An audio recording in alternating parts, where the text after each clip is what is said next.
Let's find the coordinate that has a vertical distance of 6 units from 3 and 2, and of course 4 units from -1 and -3.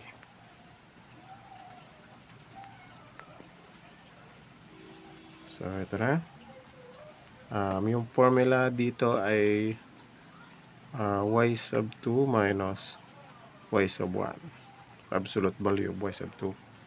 And since given na yung distance na 6 units, ilalagay natin yan.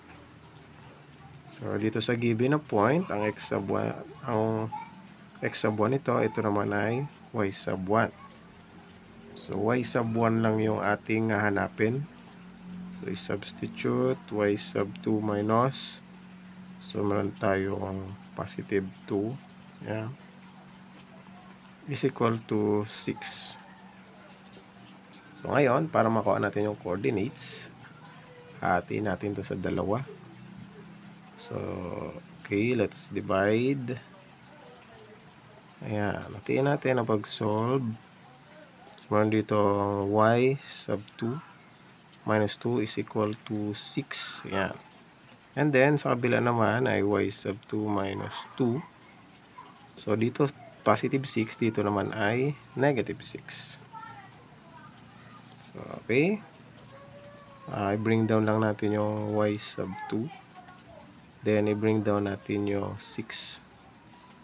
So, yung negative 2, pag i-transfer sa kabila, magiging positive 2. So, yung y coordinate sa first point is 8. So, since vertical distance yung hinanap natin, kopyahin lang natin yung x sub 1 at 3 dito.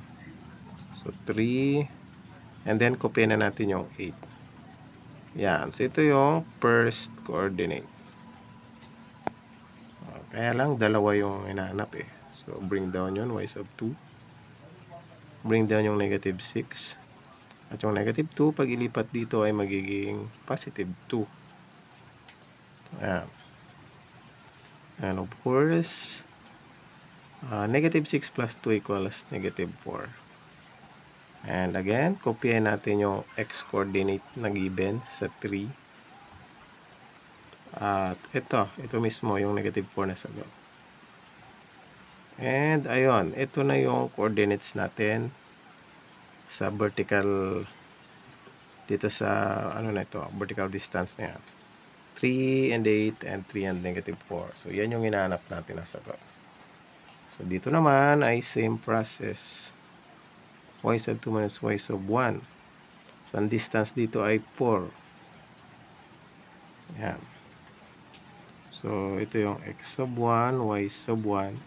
Ito lang naman ang kailangan natin y sub 1. So, minus, yun, negative 3. Negative 3.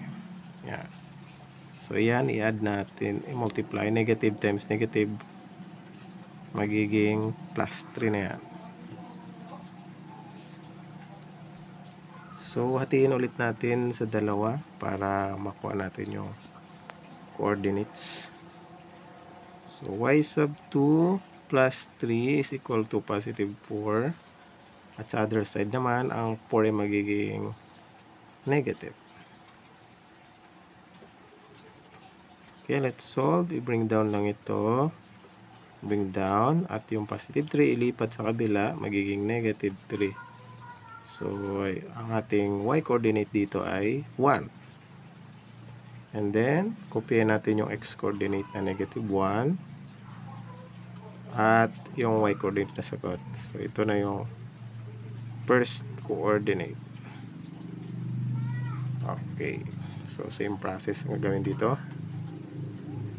Yan. Bring down yung negative 4. At yung positive 3, ilipat, magiging negative 3 yan. Negative 4 minus 3 equals to negative 7. And kopyahin natin yung x coordinate na negative 1 at idagdag natin yung y coordinate na nakuha natin. So, sa problem na ito, ang ating coordinates ay negative 1, 1, and negative 1, and negative 1. So, yun, ganun lang ang tamang pagkuha ng coordinate na may given na vertical distance.